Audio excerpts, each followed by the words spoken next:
Թող Աստված օրհնի մեզ, մեր սրտերը պատրաստ լինեն Տիրոջ համար։ Ամեն ինչ որ Տերը մեզ հետ խոսա, մենք հնազանդվելու ընտրություն որոշում ունենանք։ Ես ուզում եմ այսօր խոսեմ Տիրոջ իրավունքի եւ արդարության sense պատվիրաններից մեկի մասին, որ Տերը իր ժողովրդին տվել է եւ դա sense ասած ոչ միայն իր սեփական ժողովրդի համար, այլ ամեն մարդու համար, որ Աստծո իրավացի, արդարացի պահանջն է ներկայացնում։ Խոսքը գնում է սուտ մի խոսիր։ Սրա մասին պիտի խոսեմ եւ նախ սա պիտի ասեմ ձեզ, որ իրականությունը սա է, որ ոչ միայն Սուրբ Գիրքը, այլ հենց իրականությունն է, ճշմարտությունն է ասում, որ Աստված նախ անփոփոխ է, հավիտյան անփոփոխ է։ Կուզեմ, որ նախ սրա վրա ուշադրություն դարձնենք։ Այսինքն մենք գիտենք, տեսնում ենք, մեր շրջապատը, մարդիկ, երևույթները զարգանում են, փոփոխվում են, ասես մեծանում են, փոքրանում են կամ ծնվում ու մեռնում են, բայց Աստված ինչպես որ կա, Աստծո Սուրբ Երամիայությունը, ինչպես որ կա իր բոլոր կարողությունների մեջ, իր բոլոր բնութագրերի մեջ, իր բոլոր, ասենց ասած, վերաբերմունքների մեջ մնում է նույնը։ Նա հավիտյան անփոփոխ անձ է։ Այսինքն ժամերը, ժամանակները չեն ազդում Տիրոջ վրա, օրինակ մարդը, որ գիտենք, ժամանակ անցնում է, սկսում է ուժից ընկնել, տեսողություն կորցնել, չէ, առողջություն կորցնել, փոփոխվել։ Միտքն է տկարանում, բայց Աստծո վրա ոչինչ չի ազդում։ Աստված հավիտյանից եկել է եւ հավիտյան էլ կլինի։ Եվ ինքը միշտ եղել է կատարյալ անձ, այն ինչ որ, ասենց ասած, ինքը ունի, ինչով որ ինքը բնութագրվում է, կատարելության մեջ է։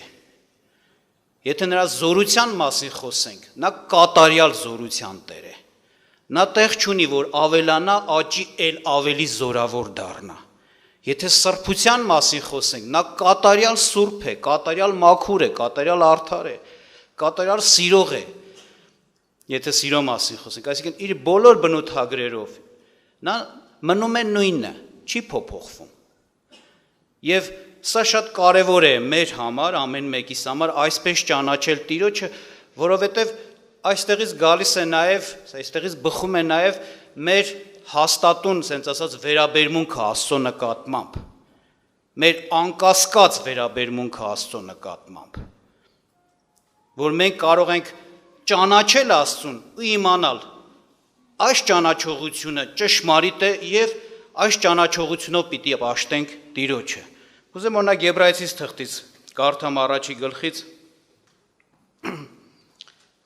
10-ից 12 համարները, որ հենց վկայություն են տալիս Տիրոջ հավիտյան անփոփոխ լինելու մասին, ասում է. «Եվ դու ով Տեր, ի սկզբանե երկիրը հիմնեցիր եւ երկինքները քո ձեռքի գործն են։ Նրանք կկորչեն, բայց դու կկենաս, կմնաս, եւ ամենը ձորձի պես կմաշվեն, եւ վերարկուի պես կգալարես նրանց եւ կփոխվեն, բայց դու նույնն ես եւ քո տարիները չեն պակասի»։ Շատ դարձեցիք, ասենց շատ հաստատուն բաների մասին խոսեց, երկինք, երկիր, որ այսպես որ նայում են կարծես թե ինչպես ինչ կարող է պատահել, որ դրանք փոխվեն, անցնեն, վերանան, բայց երբ որ անգամ ասում է, այս բաները կգալարվեն, կմաշվեն, կփոխվեն, բայց դու Տեր նույնն ես, դու նույնն ես, քո տարիները չեն պակասի։ Իրոք էսպես է, որ Աստված չի փոխվում, այն իրավացի պահանջները, արդար պահանջները, որ Աստված ունի, այն ինչ որ արդարություն եւ իրավունք է համարվում եւ Աստվածը դա մեզանից պահանջում է այդպես ապրել, վարվել, Տիրոջ մոտ երբեք չեն փոխվում։ Որովհետեւ հենց այն պատվիրանը, որի մասին ասեցի, սուտ մի խոսիր, մի ստիր, սա Աստծո գիտենք, տասնաբանյա պատվիրանից է եւ սա մի արդարացի պահանջ է, իրավացի պահանջ է։ Իրավունք, որ մենք ուրիշի հանդեպ պիտի պահպանենք նրա իրավունքը, մենք պիտի իրավունք անենք ուրիշին ճշմարտությամբ վարվելով դիմացինի հետ։ Իհարկե, գիտեք ոնց է, եթե ասենք մենք ճանաչում ենք այսպես Տիրոջը, որ նա իսկապես չի փոխվում այդ հարցերի մեջ։ Մենք նաև կարող ենք ճիշտ առաջնորդությամբ ապրել։ Ընդհանրապես, եթե հանկարծ ու հանկարծ մարդը այդ միտքը չընդունի, որ օրինակ իր մեջ մտածի, գուցե Աստված էլ է էլի փոխվում։ Այսօր այս բանն է ասում, այս չափանիշն է դրել որպես իրավունքի արդարության չափանիշ, գուցե ուրիշ մի բան, այն միսօր ուրիշ բան։ Գիտեք, այդ դեպքում իրականության մեջ ճշմարտություն գոյություն չէր ունենա։ Այդ դեպքում մենք ընդհանրապես այդ մարդը, այդպես մտածող մարդը չի կարող Աստծուց առաջնորդվի, ինքը հանգիստ կընկնի սատանայի առաջնորդության տակ։ Որովհետև եթե ինքը կասկած ունի Աստծո անփոփոխ լինելու վրա, կասկած ունի, մտածում է փոփոխվող է, հետաբար շատ բաներ չարը հենց դրանից օգտվելով կներկայացնի որպես Աստծո առաջնորդություն ու կասի, հիմա էլ Աստված սա է քեզանից ուզում։ Այս պահի հետ կապված էլ դու կարող ես այսպես վարվել, չնայած որ Աստված այս բանը ասել է, հիմա էլ այս է ասում։ Հենց այն փաստը, որ Սուրբ Գիրքը ուշադրություն դարձրեք, չի փոխվել, Սուրբ Գիրքը գրվել եւ թողնվել է բոլոր մարդկային սերունդներին, բոլոր ժամանակների մարդկանց համար, սա էլ ապացույց է, որ Աստված անփոփոխ է։ Որովհետեւ եթե նայում ենք Սուրբ Գիրքը, դա Աստծո կամքն է, Աստծո կամքի հայտնությունն է մեզ։ Մենք Սուրբ Գրքով ենք իմանում ով է Աստված, ինչպիսին է Աստված եւ ինչ է կամենում, ինչ ծրագրեր ունի, ինչ խորհուրդներ, մտածմունքներ, մոտեցումներ, ինչն է սիրում, ինչն է ատում։ Բայց եթե Աստված փոփոխվող լիներ, ուրեմն պիտի ամեն փոփոխության հետ միասին մի հատ Սուրբ Գիրք գրվեր։ Բայց եթե մնացել է նույնը, սա էլ էսա Աստված նույնն է։ Ինչպես գրված է մեկ ուրիշտեղ, Հիսուս Քրիստոսը նույնն է երեկ, այսօր եւ հավիտյան։ Ուրեմն մենք պիտի չկասկածենք Տիրոջ վրա։ Եթե իրավացի արդարության պահանջ կա, իմանանք, ինչպես 1000 տարի, ինչպես 2000 տարի առաջ է դա ասվել, պահանջվել եւ նաեւ եթե ասած խախտողներին, զանցանողներին պատիժ կա սահմանած, հիմա էլ նույնն է։ Ոչ մի բան չի կարող մարդուն արդարացնել անիրավություն անելուց։ Շատ հաճախ ենք մենք ասենք այսպիսի բան խոսք լսում, որ մարդիկ ասում են, դե այս հարցում Աստված ինձ կհասկանա։ Այստեղ պետք էր, որ ես սուտ խոսայի։ Այսինքն իրանք իրենց արդարացնում են եւ նաև ինչ որտեղ էլ մտածում են, որ Աստված կընդունի իր արարքը եւ իրեն չի մեղադրի։ Դե որովհետեւ հոս ճիշտ չէ ասիր, ճշմարտությունը որ ասի, այդտեղ մեծ վնաս կլներ, մարդկանց, ասենք, վնաս կտայի, sense իրանց արդարացնում են։ Կամ ինչ եմ արել, որ այսպես է մարդ շատերի միտքը, ինչ եմ արել, որ ասել եմ լավ բան չեղավ, արդյունքը բարի չեղավ, sense են իրանց արդարացնում։ Բարի բանի համար կարելի է ասել, այսպես մտածում են, սուտ խոսել։ Բայց նորից եմ ասում, Աստված չի փոփոխվում։ Աստված չի ընդունում այդ պատրվակները, այդ sense արդարացումները, Տիրոջ մոտ պատվիրանը մնում է հաստատուն։ Արդար է, որ դու ճշմարտությամբ վարվես ու խոսես, ուրեմն այդպես վարվիր։ Չարեցիր կապ չունի ինչ իրավիճակա, ինչ պատճառա, ինչն է դրթել քեզ, մեղադրելի ես, հանցավոր ես եւ պատժելի ես։ Շատ տարածված ստերի մեջ է օրինակ երեխաներին խաբելը։ Շատերին թվում է, որ իրենց երեխային ուզում են ինչ-որ հարցում հանգստացնեն, խաղեցնեն, ասենք որ կապրիզանում կամ լացում է կամ ինչ-որ մի բանի հետ կապված անհանգստությունի, խաբելով, վախեցնելով, սուտ բաներ ասելով, որ եթե հասան դրան, որ հանգստացրեցին, դե ուրեմն նորմալ է, տեղ ոչ մի բան չկա։ Մարդիկ ասում են, խի երեխային խաբելը մեղք կա, դա երեխա է, հո ես մի բան չարեցի, երեխային ուղղակի իր լավի համար այս բանը ասեցի։ Բայց կապ չունի ժողովուրդ ջան, ինչ-ինչոց է։ Հետո մարդկանց աչքին շատ հաճախ այս մեղքը շատ փոքր է երևում։ Բայց մի բան իմացեք, այն ինչից մարդը հաճախակի է պարտվում, ավելի շատ է պարտվում, նա ուրեմն այդ, ասենք ասած, մեղքը ավելին իրան հաղթող ու ավելի զորավոր ասես կարելի ասել։ Որ նա մեջ բաներ կա, մարդիկ օրինակ մեղքեր կա, որ գուցե մարդը չի արել գործնականը, օրինակ մարդ չի սպաներ, կա չէ պատվիրան, մի սպանիր, բայց սուտ մի խոսիր պատվիրանը, երևի բոլորն էլ խախտել են։ Իսկ բոլորը պարտվում են դրանից, եթե դա թույլ բանա, թեթև բանա, Խեին այդքան արագ շուտ եւ համատարած պարտություն կրում դրանից։ Կամ թեկուս հիշեք հենց այսօր որ աշխարհը այս չար վիճակի մեջ է, որ մեղքով լցված է, անիրավությունով, զրկանքով եւ մարդուն էլ չապաշխարող մարդուն սպասում է հավիտենական կորուստ, ինչից սկսվեց, որտեղից սկսվեց։ Սատանայի ստից։ Նա սուտ խոսեց Աստծո ստեղծած մարդուն եւ մարդը ընդունեց դա։ Եվ գործեց, եւ մեղքը եղավ, եւ աշխարհը ասենց եւ մարդն ու իր ամբողջ ծերունդը ընկավ դատապարտության տակ, այսինքն ստով աշխարհը քանդեց չարը։ Այսօր էլ չարի զենքը, գլխավոր զենքը սատանայի մնում է սուտը, լավ իմացեք։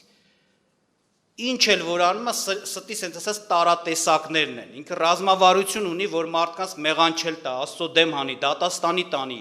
որտեվ իրենք քիչ ժամանակ մնացել, ինքը պիտի դատվի եւ իր չարությունը սա է, շատերը իր հետ այդ դատաստանի մեջ գնան։ Եվ իր հիմնական զենքը դա է։ Այսինքն ինչու եմ սա ասես ներկայացնում, որ մենք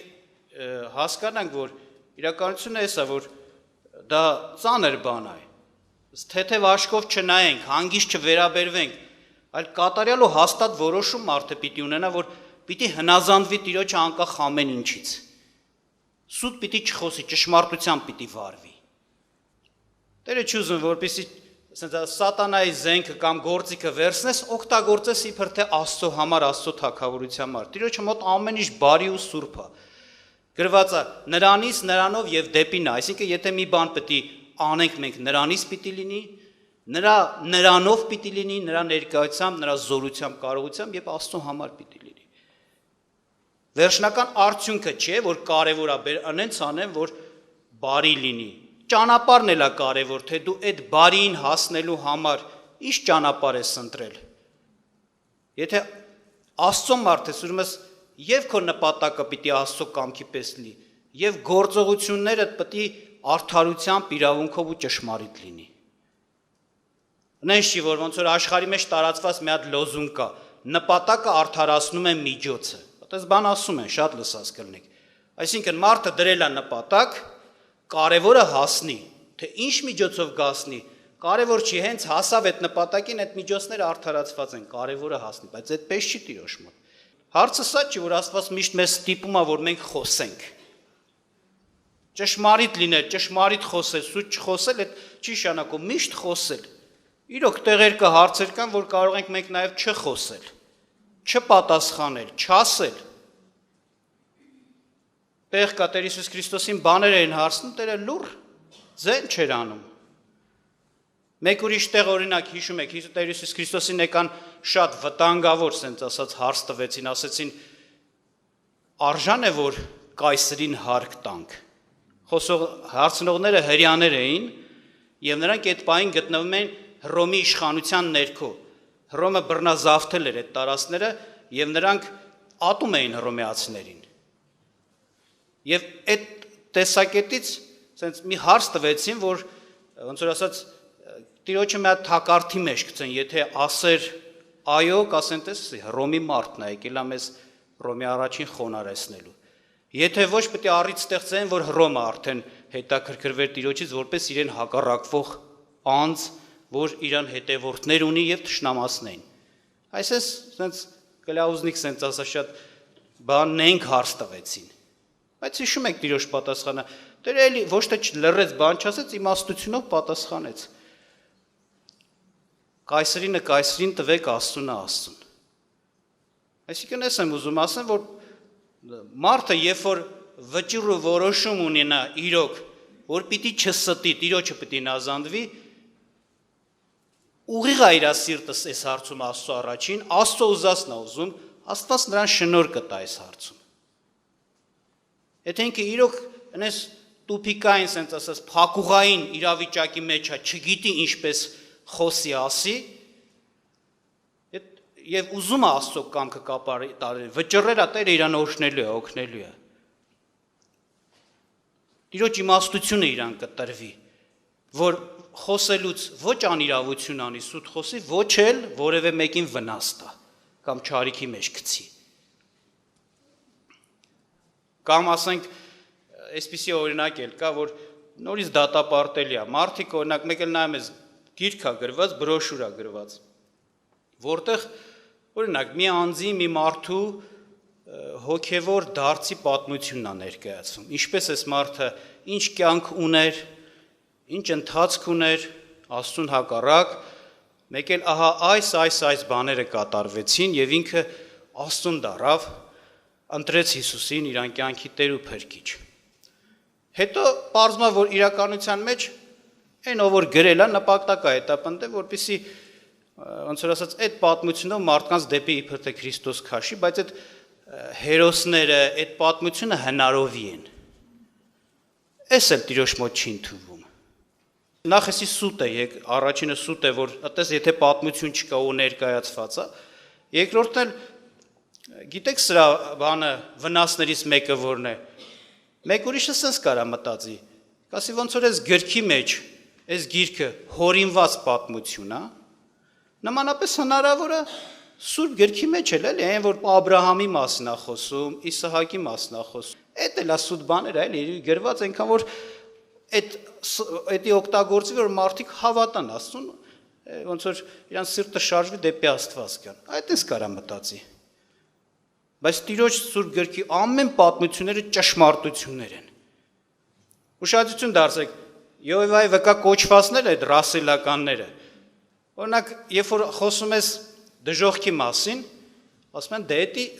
ասում են չկա տես բան։ Ասում են ոչ չկա, օրինակ կարդացեք Աղքատ Ղազարոսի մասին Տիրոջ պատմությունը։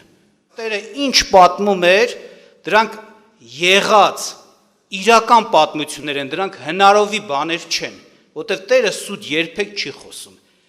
Եթե հնարովի լինեն, ուրեմն սուտ դա դուրս գար։ Իսկ իրանք էսեն ասում դե էդի առական, այսինքն դե էդի անիրական է։ Այ քեզ բան։ Եվ դրանով անպատվում են Տիրոջը իրանք։ Բայց իրականությունը էսա, Տերը երբեք սուտ չի խոսում եւ Տերը նաեւ պահանջ ունի մեզանից սուտ մի խոսիր։ Չարը աշխատանքը տանում որ հավատացյալ ժողովրդի մեջ բան է, ասենց ասած դռներ բացի, այսինքն այնպիսի մի գործ կատարի, որ մարդը անի էլ, մեղանչի էլ, սուտ էլ խոսա ու հանգիստ լինի մտածելով էսի Աստված ընդունեց նորմալ է։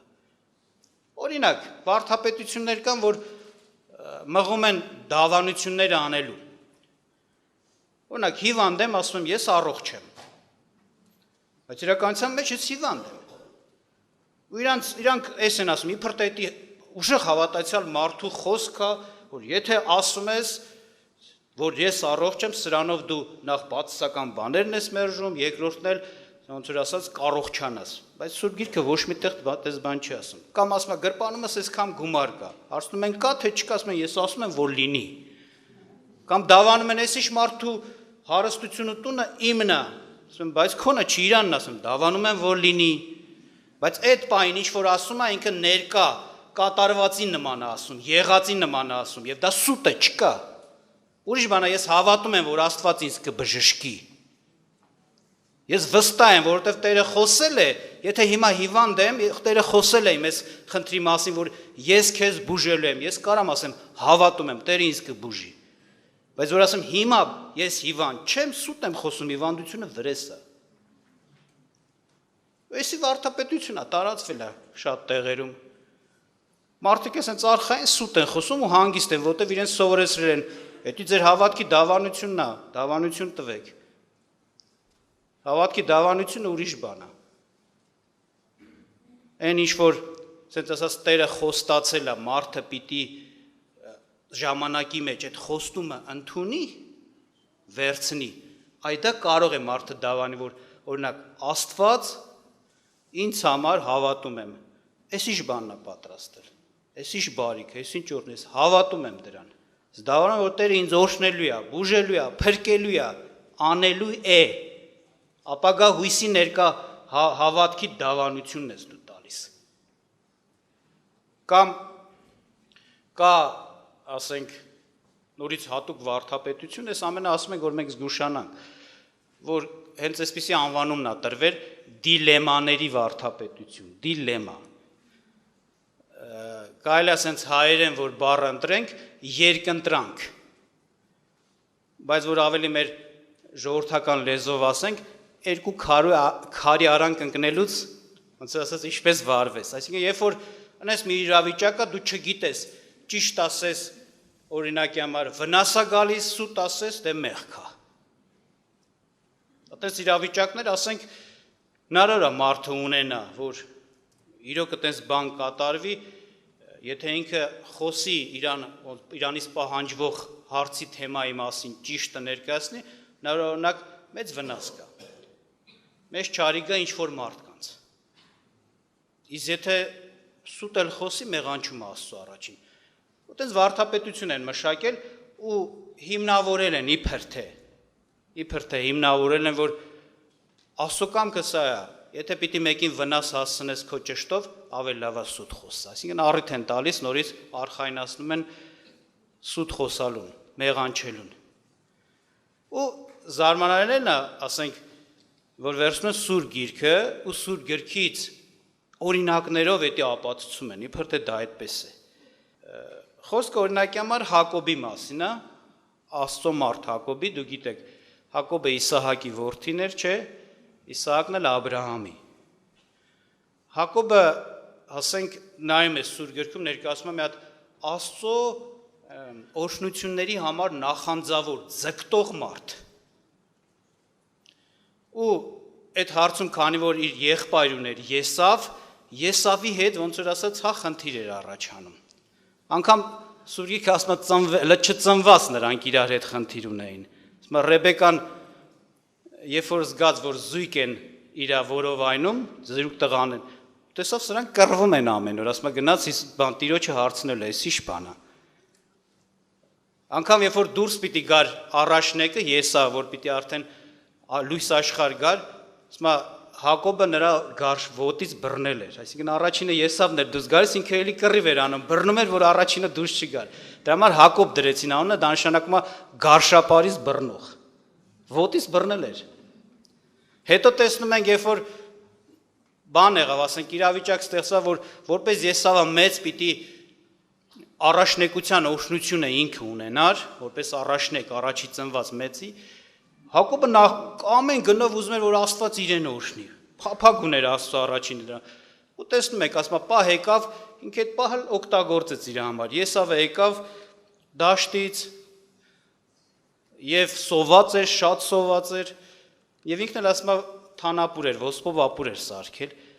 եւ առաջարկ արել, ուզեց որպեսի ուտեր, բանը, Հակոբը ասեց, մինչև որ այսպես անենք, ես քեզ ապուրը կտամ, դու քո առաջնեկության օրհնությունը ինձ տուր։ Ինքն էլ ասեց, որ հիմա պետք է սովածությունից ընկնեմ, մեռնեմ,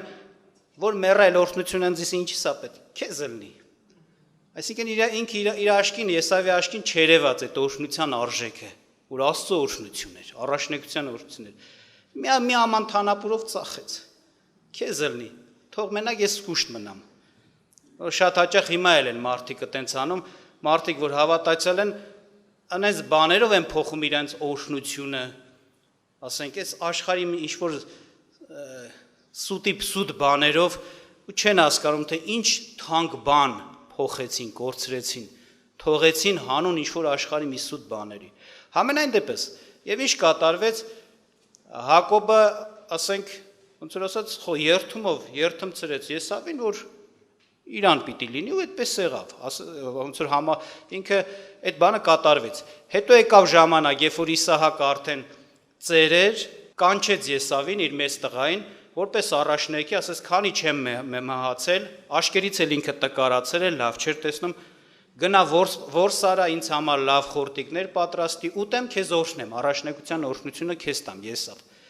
Ասում է Ռեբեկան լսեց, Հակոբի մայրը, Հակոբին մղեց, որ գնա սուտ խոսեի, խափի իր հորը Իսահակին, Եսավ որպես ներկայանա, որպես մեծ եղբայր ներկայանա եւ օրհնությունը վերցնի։ Ու այդպես էլ եղավ։ Հակոբը եկավ, խափեց հորը, հայրն էլ դե ոչ տեսնում էր, հետո ինչ-որ բաներով էլ ոնց որ համոզվեց, մտածեց, որ Եսավն է, օրհնեց Հակոբին։ Հետո ապագայում տեսնում ենք ինչ, տեսնում ենք այն Աբրահամի վրա խոստացված օրհնություն, մենք գիտենք, Աբրահամին Աստված էր խոստացել, որ բոլոր ազգերը, բոլոր ժողովուրդները քո սերունդով պիտի օրհնվեն։ Այսինքն մենք գիտենք, դա Քրիստոսի մասին էր։ Աբրահամի որդի Քրիստոսի մասին, ասենց ասում։ Չէ՞, այդպես նաև Սուրբ Գիրքն է ասում։ Այսինքն որպես Աբրահամի սերունդ։ Տեսնում ենք Հակոբով իրոք այդ բանը խոստումը կատարվեց։ Հակոբի սերունդն էր, որ ոնց որ ասած սերունդ գնաց, եկավ մի պահ, որ Հիսուս ծնվեց, Քրիստոս ծնվեց։ Աստծո որդին այդ սերնդից ծնվեց, մարմին առավ, եւ Հիսուսով այսօր ամբողջ ազգերն են օրհնվում, Հիսուսի անունով օրհնվում են իրոք։ Շնորհիվ այդ անունի մենք ունենք կյանք, փրկություն, Աստծուն մոտենալ, ժառանգություն, հավիտենական կյանք եւ ամեն ինչ է։ Հակոբով եղավ։ Ու ինչ են ասում, ասում եք, տեսեք, Հակոբը հանուն նրա, որ այդ օրհնությունը ստանա իր հորից, ասում են, տեսեք, Հակոբը սուտ խոսեց, ու իրոք Աստված էլ հաստատեց այդ օրհնությունը տենում ենք Հակոբի ու սերունդի վրա, Եսայի վրա էլ չենք տեսնում։ Բայց իրականությունը տենց չի, սխալ են մեկնաբանում ու Սուրբ Գիրքը ճիշտ չեն ներկայացնում ոնց եղավ այդ բաները։ Այդ Աստված ստությունը չի օրհնի։ Անիրավության պարված գործը չի օրհնվում Տիրոջ մոտ։ Այլ ինչ ենք տեսնում, օրինակ հետա հաջորդ մասում, հաջորդ գլխում, որ Ծննդոց 28-րդ գլուխ, եթե ես կարդամ 1-ից 4 խոսքերը, տեսնում ենք օրհնությունը եղավ, դրանից հետո Իսահակը կանչեց ու Հակոբին օրհնեց։ Ոչ թե այդ էր, որ խաբելով Հակոբը վերցրեց, չէ։ Իսահակը արդեն հասկանալով, ոնց որ ասած, ընդունած լինելով իր օրհնությունը տվեց, ընդ որում այն օրհնությունը, որ իրոք Աբրահամին ասված օրհնություն էր։ Չասեց ուղղակի հաջողակ կլնես, շատ փող ունենաս, շատ հարստություն ունենաս, հենց Աստծո օրհնության մասի խոսեց, որ ծրագիր էր դրված, չէ, որ այս օրհնությունը, ինչպես ասեցի, որ բոլոր ազգերը պիտի քո սերունդով օրհնվեն։ Կարդամ, ասում է, եւ Իսահակը կանչեց Հակոբին, որմես այդ դեպքից հետո է արդեն, եւ օրհնեց նրան, եւ պատվիրեց նրան ու ասեց նրան. Քանանի աղջիկներից կին չառնես, վեր կաց գնա Փադամ Արամ Միջագետք, քո մոր հայր Բաթուելի տունը, եւ այնտեղից քեզ համար կին առ, քո մոր եղբայր Լաբանի աղջիկներից, եւ ամենակարող Աստված օրհնե քեզ, եւ քեզ աճեցնե, եւ քեզ շատացնե, եւ դու ժողովուրդների ժողով լինես, եւ տա քեզ Աբրահամի օրհնությունը, եւ քո սերունդին քեզ հետ քո պանդխտության երկիրը ստացվածքի համար, որ Աստված ասել է Աբրահամին, եւ Իսահակը ճանապարհեց Հակոբին եւ այլ։ Այսինքն տեսնում եք, այստեղ արդեն այդ դեպքից հետո հենց իրական օրհնությունը խոսեց։ Այս պատճառով, որ արդեն իրավացի, արդարացի ոչ թե ստով եղածներ, այս պատճառով, որ իրոք հետագայում Հակոբի սերունդը օրհնված սերունդ եղավ։ Հենց Հակոբի սերունդով, ինչպես ասեցինք, խոստացված Քրիստոսը ծնվեց, խոստացված օրհնությունը եղավ աշխարհի բոլոր ազգերին։ Այսինքն ոչ թե ստի։ Հասկանում եք, բայց այս մասը չի կարդացում, չի ներկայացում, մենակ ենա ներկայացում։ Տեսեք, խաբեց, բայց քանի որ բարի բանի համար էր խաբում, օրհնության ձգտում ուներ, թեկուզ խաբելով, բայց Աստված իրան օրհնեց, երբ որ խաբեց։ Չէ, այդպես բան չկա, Աստված չի փոխվում։ Աստված արդար Աստված է, սուրբ է եւ անիրավության վրա օրհնություն չի բերում։ Նաեւ մեկ ուրիշ օրինակ էլ բերեմ ու վերջացնեմ, կա մի այսպիսի օրինակ էլ, որ նույնպես հիմք է հանդիսանում, կարծես թե առիթ է տալիս մարդկանց, որ սուտ խոսան ու հանգիստ լինեն, մտածելով, որ Աստված ընդունեց իրանց սուտը, հասկանում էր։ Ուրեմն, երբ որ Իսրայելը պիտի մտներ Քանանու երկիր, նա պիտի մտներ գրավելով։ Այդ երկրում ժողովուրդներ կային ապրող, նա պիտի քայլ, ասենց ասած, իր ճանապարհը բացեր, քաղաք, գյուղ գրավելով պիտի գնար, պատերազմ պիտի լիներ։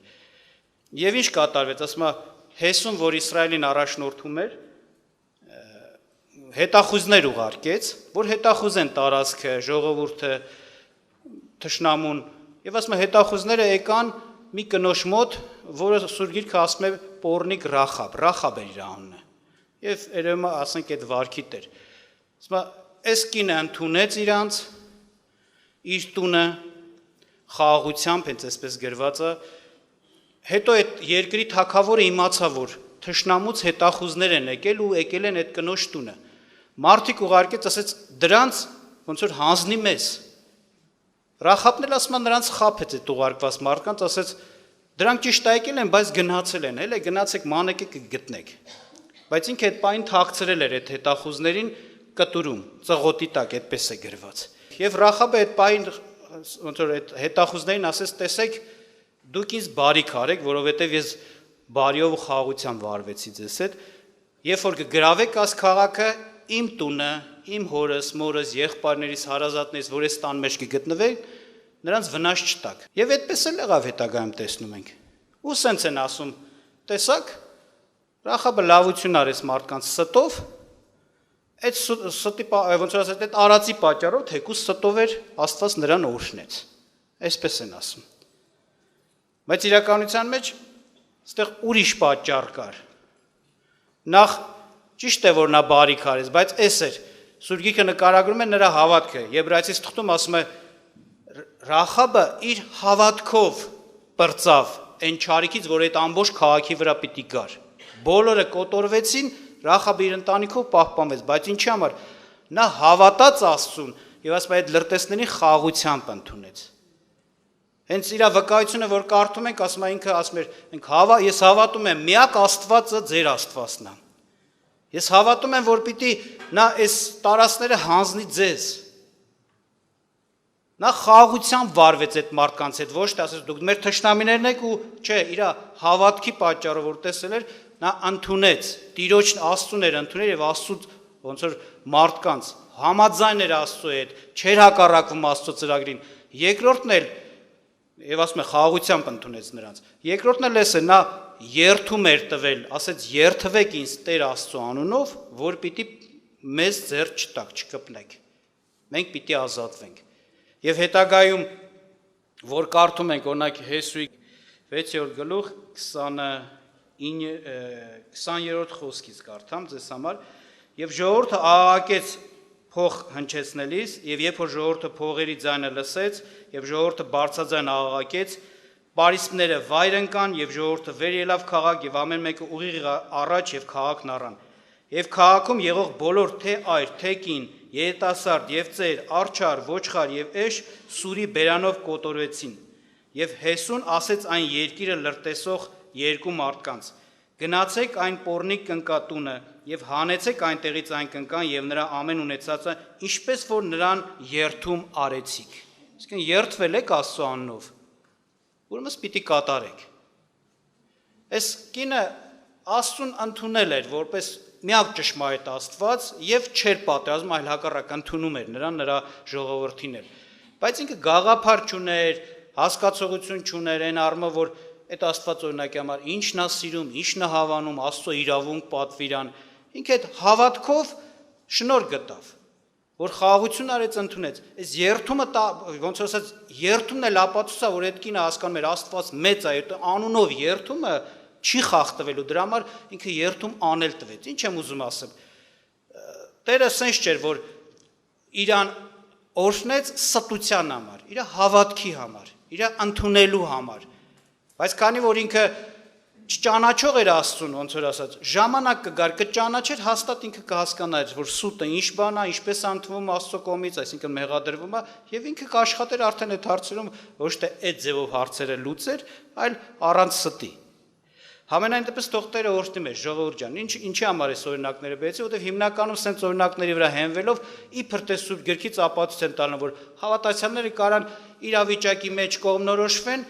եթե տենում են սուտ խոսալը բարի կբերի, թող սուտ էլ խոսան, բայց այդպիսի բան չկա, սրանք հենց խոսողները ստախոսներ են։ Սուտա եւ Հայտնության 21-րդ գլուխ 8-րդ խոսքը կարդացեք, ամեն տեսակ ստախոսների տեղը կլինի կրակե լիճը, որն է երկրորդ մահը, այսինքն ինչ տեսակ էլ սուտ խոսա, եթե դա սուտ է, ուրեմն նրա տեղը կրակե լիճն է։ Սուտի վարձքը մահն է, հավիտենական տանջանքն է։ Ուրեմն թող Տերը օրհնի մեզ, մենք իրոք ընտրենք ճշմարտությունը խոսենք, ընտրենք ճշմարտությունով վարվենք, խնդրենք Աստծուն, որ մեզ իմաստություն տա, որ դժվար պահերին մենք ոչ թե սուտով մեր անձը փրկենք կամ մեկին բարի կուզենանք անենք, այլ Աստծո իմաստությունով վարվենք։ Եթե դու Տիրոջ առաջին ուղիղ ես, Աստծո պիտի քեզ շնորհ տա եւ դու մաքուր մնաս, ոչ մեկին վնասես, ոչ էլ անիրավություն խոսես, հաստատ իմանանք։ Բայց սա մեր ընտրությունը, հաստատ ընտրությունը։ Կուզեմ որպեսզի մենք այս կամից հետո ուղղակի բնակարա, եթե մարդը ստեր է ունեցել կամ այդ